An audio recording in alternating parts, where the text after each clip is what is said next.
Sure. Sure. Okay. Okay. So, okay. So let's remember what we're talking about. Uniform. We've got two kinds of convergence: pointwise convergence and uniform convergence, right? So pointwise convergence, remember, is that you've got some sequence. So in both cases, you've got a sequence of functions, right? And you think like, okay, I've got this sequence of functions on some set E, right? So they're functions on some set E. They're complex valued, and I'm going to draw them as real valued. Okay, and yeah, I'm pretending that this is a real function. And so what pointwise convergence means is that at every point, if you fix a point and you look at, f1x, f2x, f3x, et cetera, then they converge. Then it converges at every point. That sequence converges. Okay, right. And our example was, fnx was x to the n. So you have something like, the first guy, the second guy, the third guy, the fourth guy, the fifth guy. You see that on 0, 1, all these guys, at every point, if you look at the values converge to 0, right? Except at this point where all the values are stuck at 1. Okay, and then uniform convergence is something a bit stronger. What it says is that that there's some function, right? So there's some function. So here, the thing that they converge to, you call that f of x, right? So at every here our f of x is this function here, right? Is this function, right? So they're converging to f of x. Uniform convergence is different, and maybe a kind of a simple example would be like if you had the functions where they're just constants. Okay, so let's look at it on 0, 1. The first function is constantly equal to 1. The second function is constantly equal to a half, and then constantly equal to a third, constantly equal to a fourth, and so on and so forth. Okay, and you see that those guys, certainly pointwise, they all converge to the 0 function, right? Pointwise, they converge pointwise to the 0 function, but it's actually better than that in the sense they converge in a really nice way in the sense that if we specify a tube, so if we specify like some tube here, plus epsilon, minus epsilon, around the graph of the function to which they converge, then there's a time past which everybody lies in the tube, right? So like if I choose an epsilon tube of say like 1/4, well then past n, capital N equals 4, right? All of the graphs of the f sub n's, right? F sub n's graphs lie within the epsilon tube, right? So I have this tube here. I guess this is the 1/5. Say I've got a tube of width 1/5 here, and you see that past time 5, everybody lies within the tube, right? All the functions lie within the tube. So the convergence is uniform, right? The convergence happens, uniformly across the domain. Okay. Okay, and so we said that good things are going to happen. The first thing we're going to show is the interaction of how uniform convergence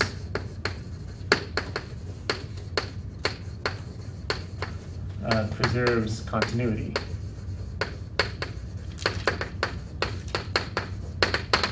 Okay, so last time, like we mentioned, if you have continuous functions, they could pointwise converge to something discontinuous, right? And here's the example, right? All these guys are continuous, but pointwise they converge to something that's discontinuous, right? So continuity isn't preserved.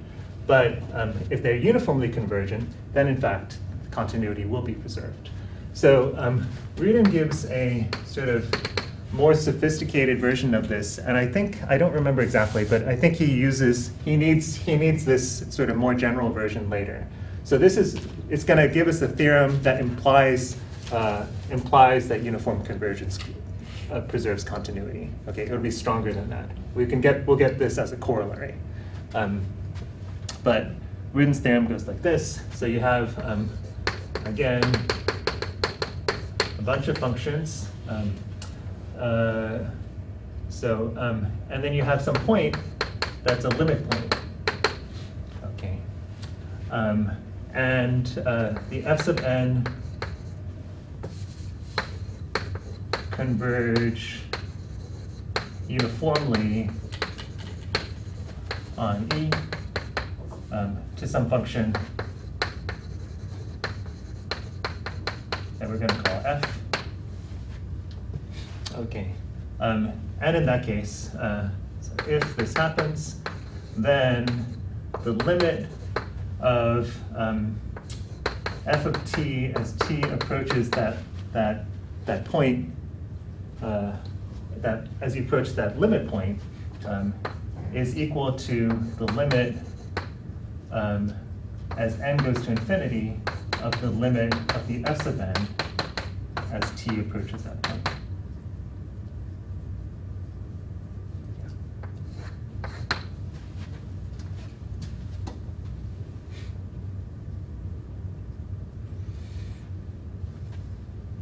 Okay, so the picture, maybe it's useful to keep in mind some sort of picture. So you have, so let's say that this is our set E. Okay, E, and then here's our x here. On the x is this endpoint here. So x isn't in the set, but it's in the set of limit points of the set. Okay. Okay. And so what we have is we have a bunch of functions. So we have some function f, and the fn converge to it uniformly. Okay. So I'm going to draw something that, to me, looks like uniform convergence. Okay. Right, here are my f sub n's. Right. Here are my f sub n's. And they're converging to this guy f here. Okay. And what this is saying is that if you look at, if you take the limit of f of the function to which they converge as t approaches x, so here's t is our variable, as t approaches x, then that's the same thing as if you had taken the ride along each of these functions first, and then taken the limit of those functions. Okay, so you take the limit of these guys, right? You get these limit values, right? So you ride along towards t on each of the f sub n's first, and then take the limit. Okay, and that you'll get the same thing as if you just rode along the function itself. Okay, so this guy here you want to think of as the limit of the f sub n's, right?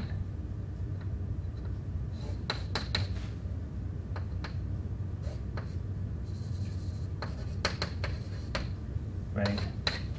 This guy here is the limit. This guy, f of t is the limit of the f sub n's, right? F sub n's of t's, right? And so what this is saying is that it's another commutation statement, right? That you can change the order. You can take the limit of the functions and then let the point go there, or you can let the point go there and then take the limit of the functions. Okay, so it's a commutation statement.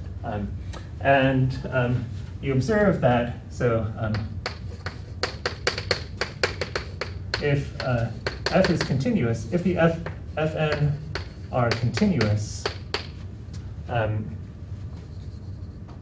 and x is actually in the domain, then this thing here is going to be fnx, right?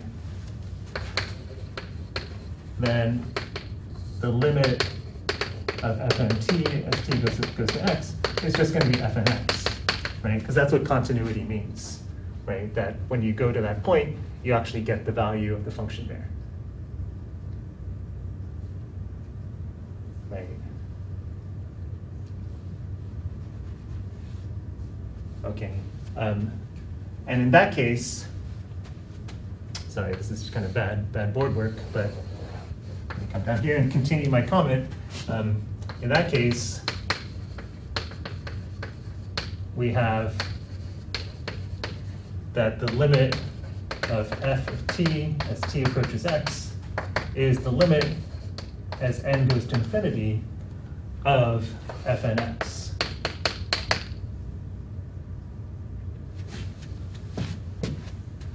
Right? Right? But the limit of fn x is just f of x.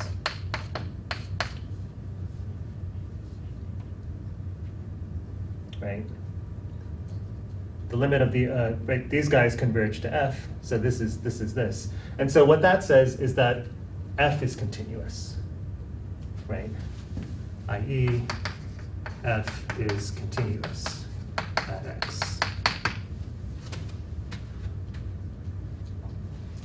Okay, so in other words, that's what I was saying, that as a corollary, this has that if these guys are continuous, then they're limit function. If continuous functions that uniformly converge to something that is also continuous. So continuity is preserved by the uniform continuity, uniform convergence, excuse me.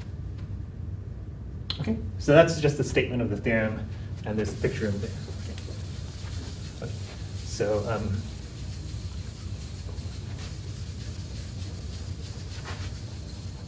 okay. So the proof has two parts to it. Let me introduce some notation.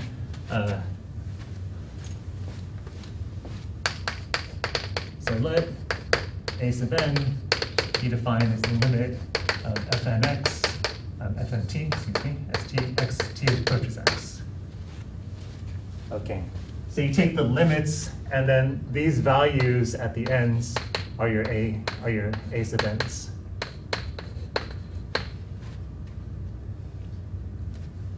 Okay, so let t, ride along each of these paths.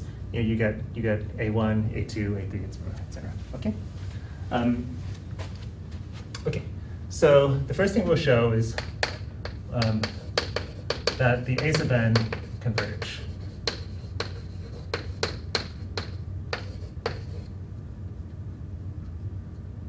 Okay. Okay. So what we need to do, so suffices to show that that the a sub n are a Cauchy sequence.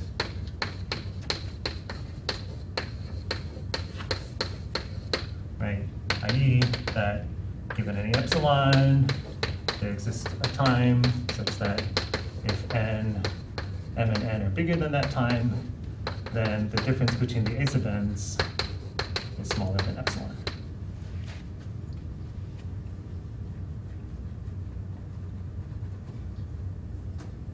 Okay, right. Hope that's clear. Okay, so but you know that these guys converge uniformly, right? The f sub n converge uniformly. Since the f sub n converge uniformly on E, we know that there exists some time such that if you're past that time,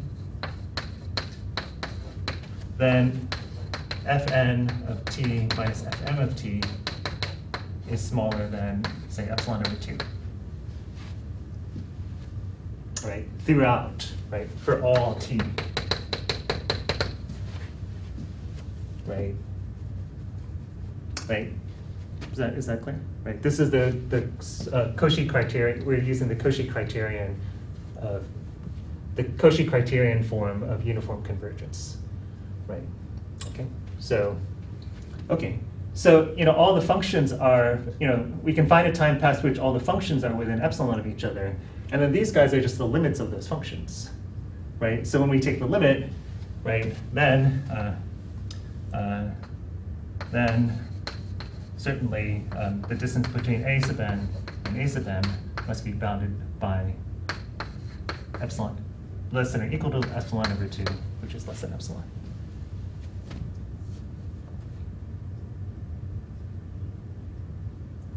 Okay, right, so let t go to x. Right, take the limit as t goes to x. You may get an equal sign there, but that's as far as you're going to go. Okay, so those guys are a Cauchy sequence. Okay. Okay. Okay. Any questions? Anybody? It's clear. So okay. So now we want to get the second part, right? We want to show that.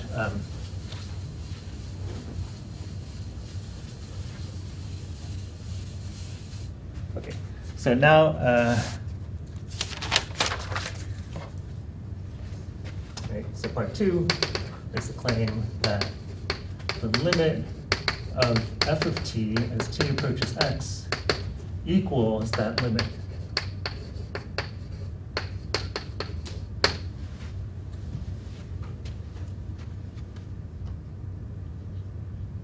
Right, that was our claim. That the limits of these values, you know, if you wrote along the lines first and then took the limit of those values, is the same thing as just writing along the top value, the limit function. Okay, let's call this thing this thing A. Okay, so we want to show that right. So what we want to show that there's some neighborhood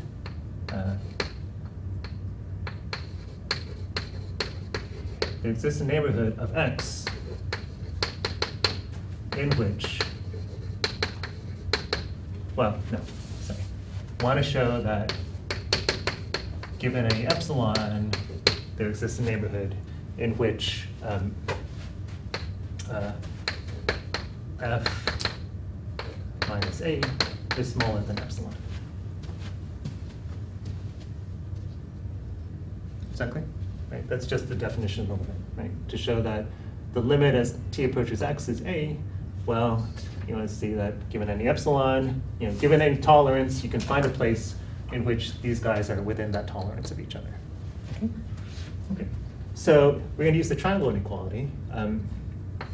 So observe. By the triangle inequality, we can rewrite this. F of t minus a can be controlled as f of t minus fn of t plus fn of t minus a sub n.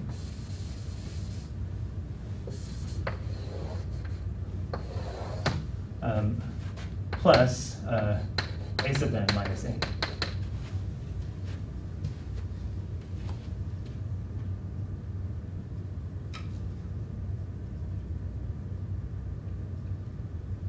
Right.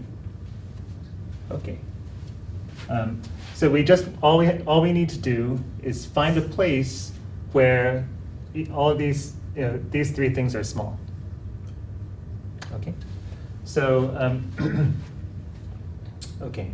Now the a sub n's converge to a, right? And the fnt's as and the fnt's converge to f, right? So this part, these parts we can get by uniform convergence, right?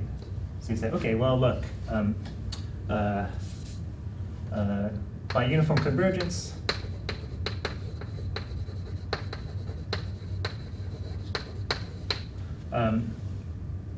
there's a time past which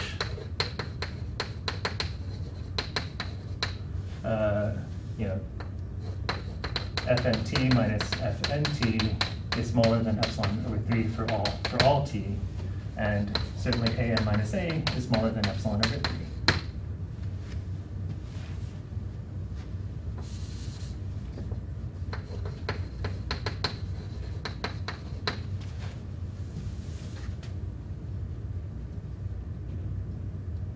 Okay, So now fix any n bigger than that capital N. Okay, let's call it n naught. Okay. Fix some guy after that time. Okay. Well then, we know that this thing is smaller than this thing is controlled by epsilon over 3 plus epsilon over 3 plus this thing, right? So f of t minus a is controlled by 2 epsilon over 3 plus the distance of f and t to a sub n. Not, sorry. Right, for that specific n naught. Right, for that specific n naught. Right? And then, so, we know that the limit of f naught t as t goes to x is a n naught. Right? That's what an naught is. It's the limit of this specific guy. And so for that specific guy, there's a neighborhood in which these two things are close. We just use that neighborhood, and then that makes this thing smaller than epsilon over 3, and that finishes it for us. Okay, so it's kind of, you notice that all you need is to show that this thing, you're trying to make this thing small, right? And you notice that all you need to do is show that this thing is small for one n. You don't need to show it's true. You need to find a neighborhood where this is true for one n. You don't need it to be true for all n, which would be difficult, right? But it's easy to do for one n. So there exists a neighborhood of x in which f n t minus a sub n, f n naught t minus a sub n naught is smaller than epsilon over 3. And that finished it for you.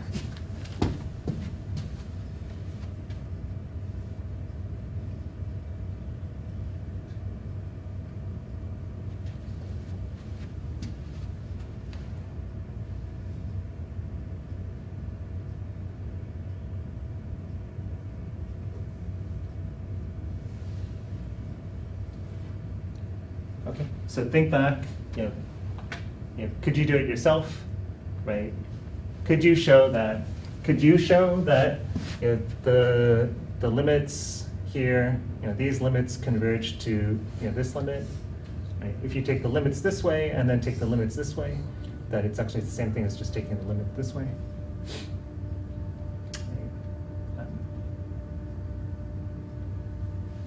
I hope it seems not too far off from what you can do. Okay, let's go on.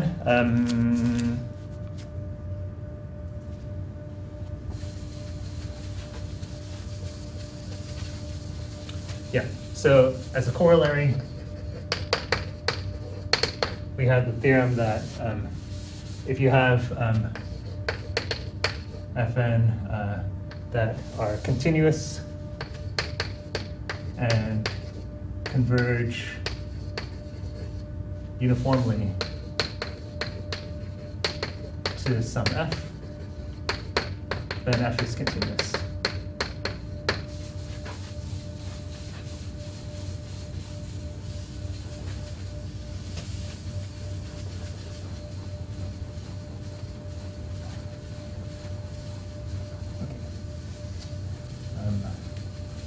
Yeah, let me just mention that I've seen sometimes this notation to indicate uniform convergence. Like the f's of n converge uniformly to f. Okay. Okay. So, when do we have uniform convergence?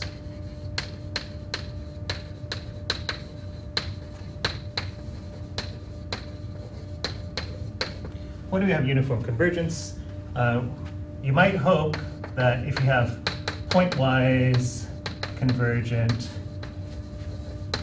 on a compact set, then you have uniform convergence.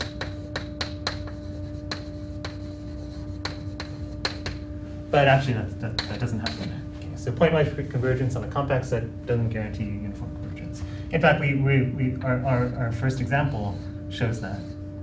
We've got pointwise convergence, but we don't have, these guys don't converge uniformly. Because if they did, you know that they can't, because if they did, the thing that converged to would be continuous, right? And it's not.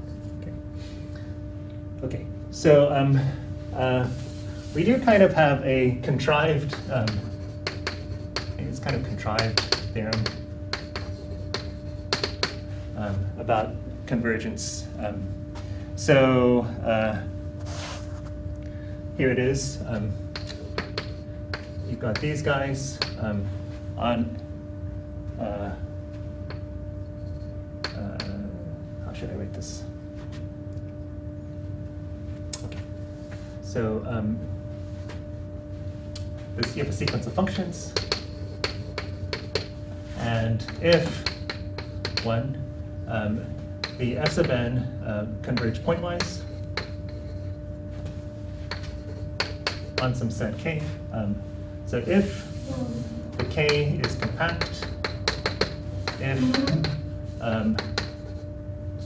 the f sub n converge pointwise to some function f, if the f sub n and f are all continuous, and lastly, if the f sub n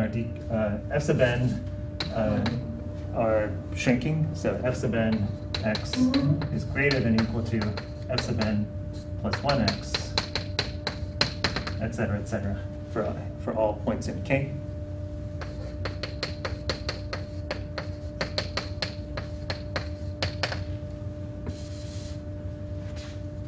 Okay, then you have uniform convergence.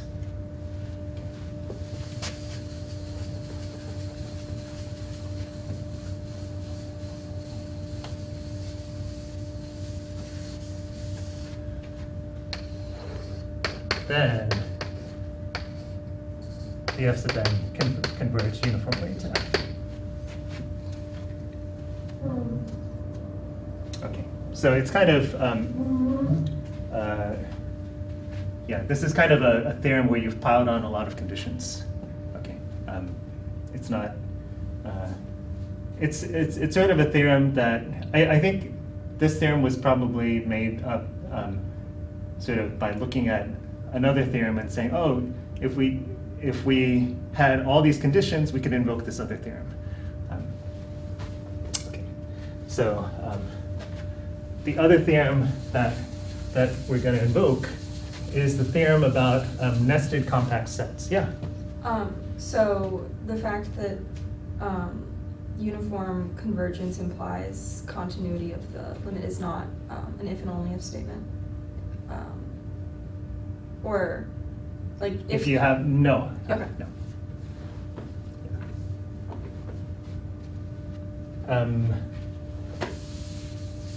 Okay.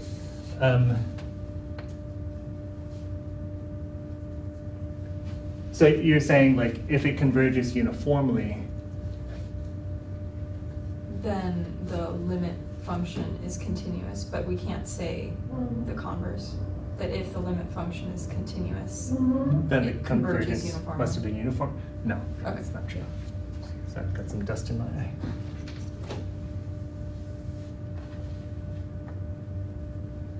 I'll be back in a second.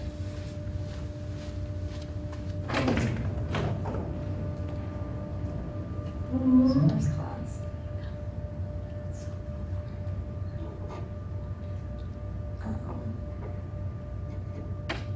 It was late because I couldn't decide whether or not I could. My tea was too hot. I had to decide whether to drink it hot or bring it.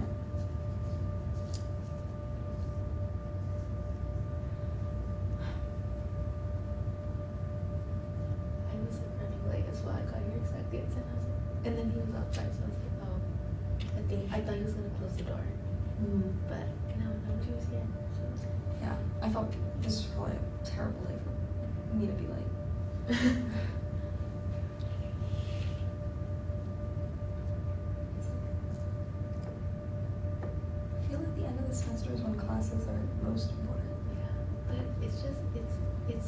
means that they're aligned. Yeah. That it's like extremely after. The hazards of hard contact lenses. Okay. Okay, so the theorem that we're going to invoke is the theorem about nested compact sets that we had before, which was that if you have a bunch of compact sets and they're nested, right? Or no, it was actually if they satisfy the finite intersection property, right? If any intersection of a finite number of them is non-empty, then the infinite intersection is non-empty. Okay, and so we're going to use the converse of it. If we're going to use the contrapositive of it, if the intersection is empty, then they must have failed the finite intersection property, right? And so there's some finite intersection is empty.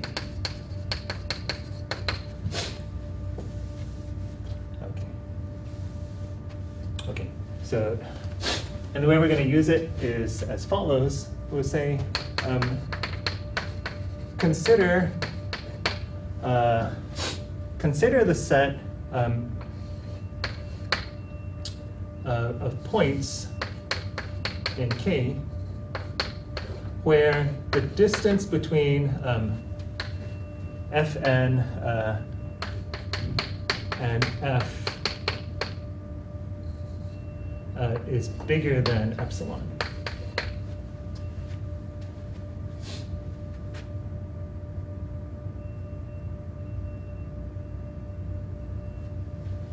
Okay, so we have, right, we have these F sub n's, and they're getting lower and lower and lower, and they're converging to some F down here.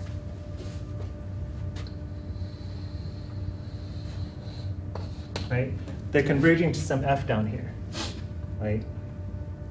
And what we're hoping is that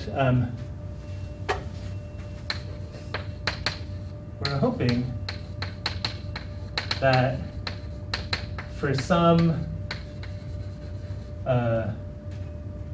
n naught, this set is empty.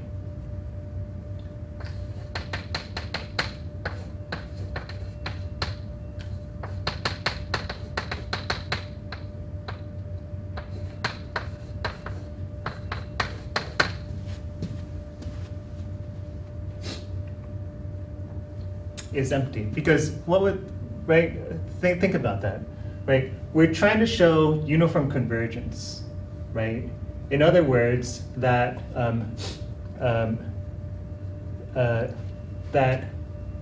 so here's our F, here's our epsilon tube, right? We're trying to show uniform convergence. In other words, that there's some time past which everybody lies in the tube, right? But since these guys are decreasing down to F, as long as we can find one guy that lies in the tube, everybody past that point will also lie in the tube, right? Because they're decreasing, right? So if we can find one n naught, and the difference between n naught and F is never bigger than epsilon, right? So the set of points where you're too far away from F is empty, right? In other words, the set of points where you're good is everywhere, right? If we can show that to be true, then we're done. Okay, is that clear? Okay. So we're hoping that for one of these guys, we get the empty set. Okay. So look at these guys for, let's call each of these guys K sub n.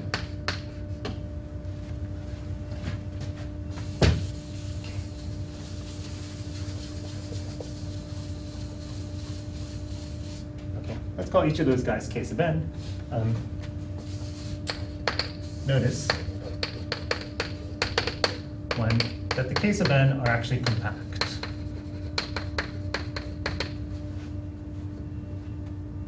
Okay. This is a little bit funny to see. I don't know if you can, does anybody see why that's true?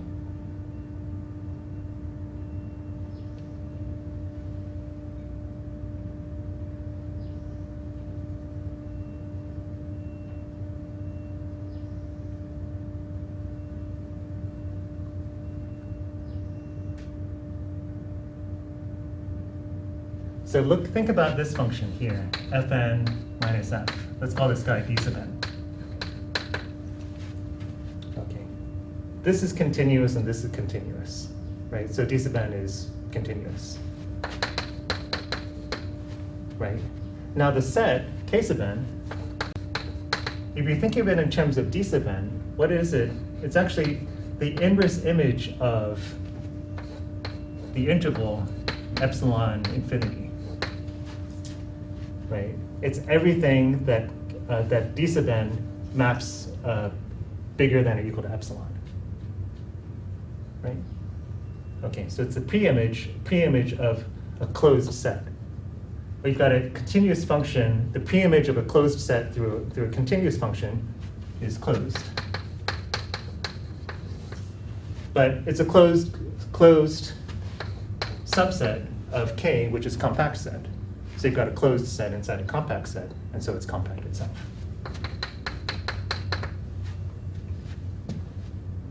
Okay. That's kind of cool, I guess. Okay, so right. Okay, so those guys are compact, and they're nested. Kn are nested, right? Because if you're away from epsilon, if you're bigger than epsilon for this guy, you're certainly bigger than epsilon for any previous guy, right? So this is going to be contained in Kn minus 1, always, right? Or maybe I should say it the other way, Kn contains Kn plus 1.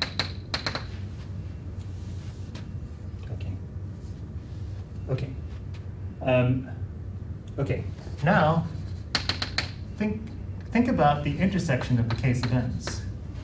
The intersection of the k sub n, if you were in every single k sub n, that would mean that you're a point and your distance from f is bigger than epsilon for every function, right?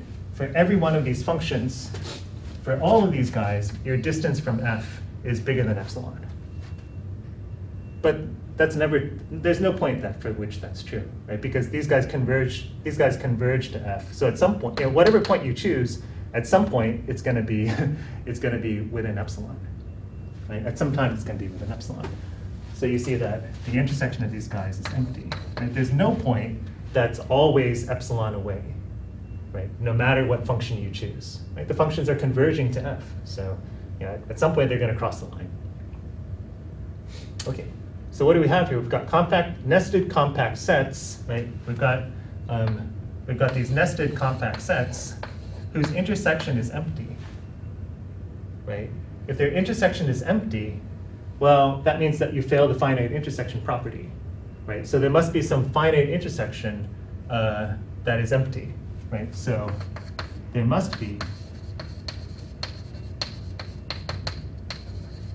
some finite intersection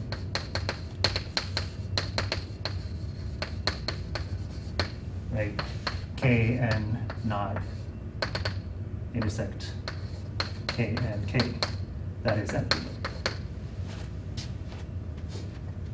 Right? But they're nested, so that means that one of these guys must be empty.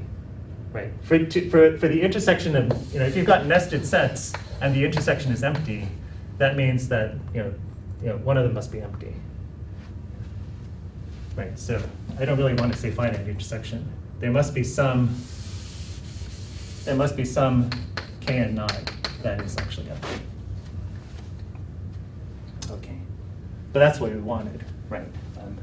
We found this was our K We wanted some n naught for which this thing was empty, and we found it.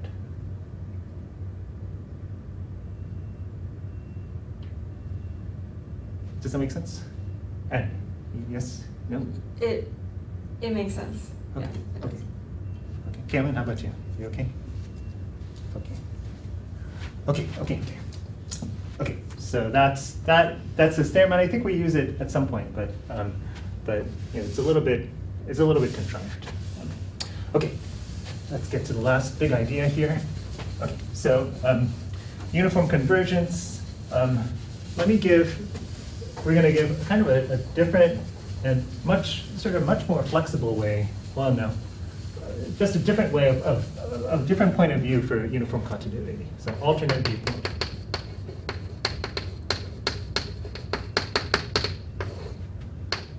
Okay. So okay. So yeah. So this is what we're going to call the sup norm metric.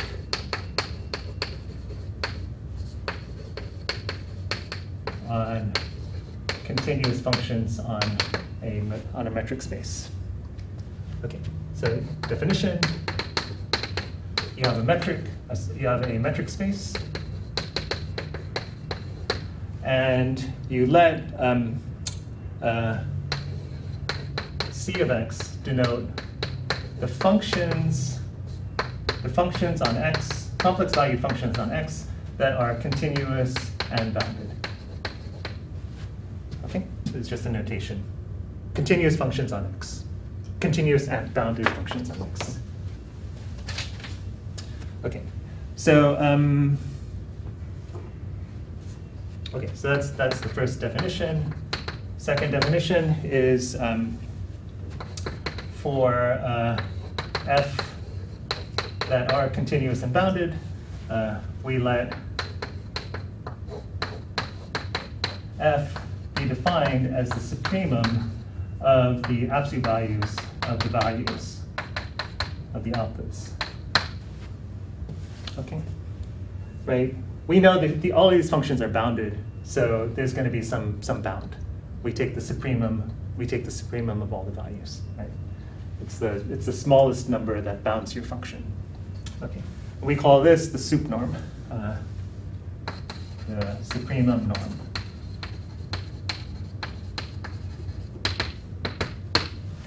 Okay, and then for pairs of functions, f and g, we define the distance between f and g, and really this is the distance on C of x. We define that to be the norm of the sup norm of the difference.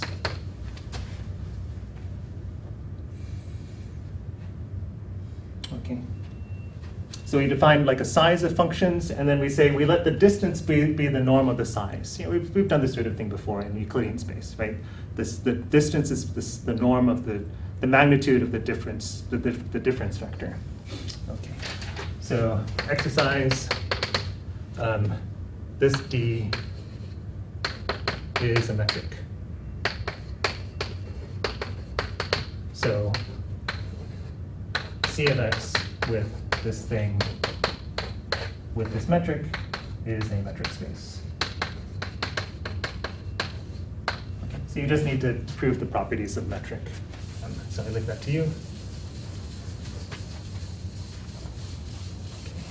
Okay. Now, question. What does Fn converges to F in this metric mean? Right? If you've got guys that converge in this metric, what does that mean? That means that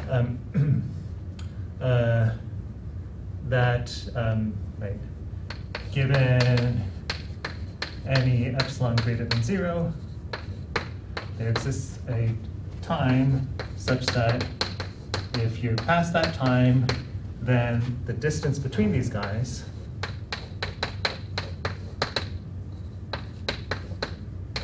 is smaller than epsilon. right? That's just the literal definition, right? But let's translate that. That's the same thing as saying that the soup norm of the soup of the absolute value of f of n minus f of x as x ranges over the entire space is smaller than epsilon. Right? In other words, the distance between so there's a time past which the distance between the values of these functions at every point on your space is smaller than epsilon. What's that? That is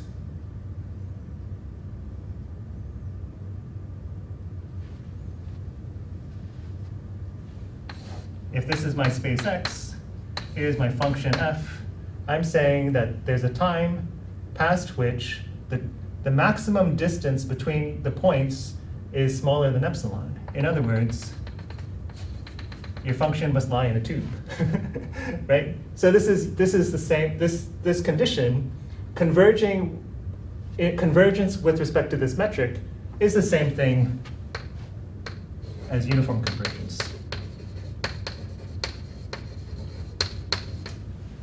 Right? Does that make sense? Right?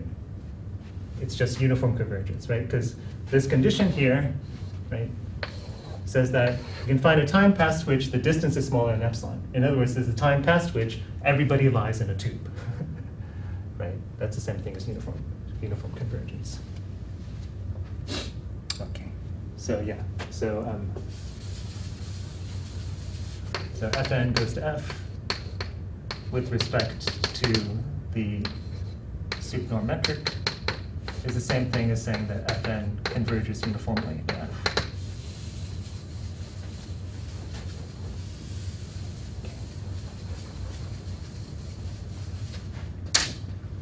Okay. And what I was hoping to close with, but I guess we don't have time, is to see that, in fact, C of x with this metric is not just a metric space, but in fact a complete metric space.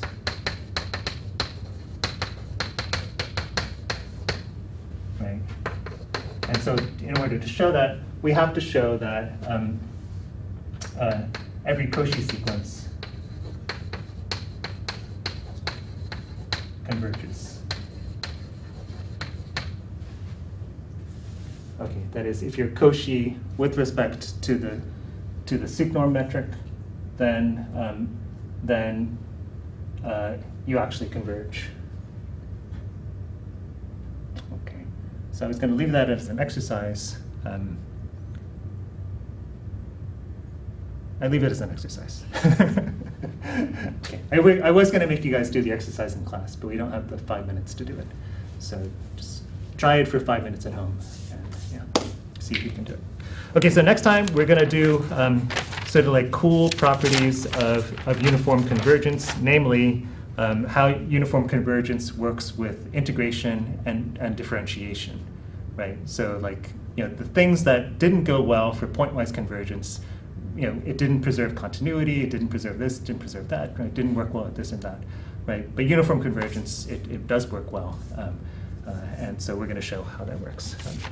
So I will give sort of a crash course in integration so that you can understand what we're talking about. Okay, that's it.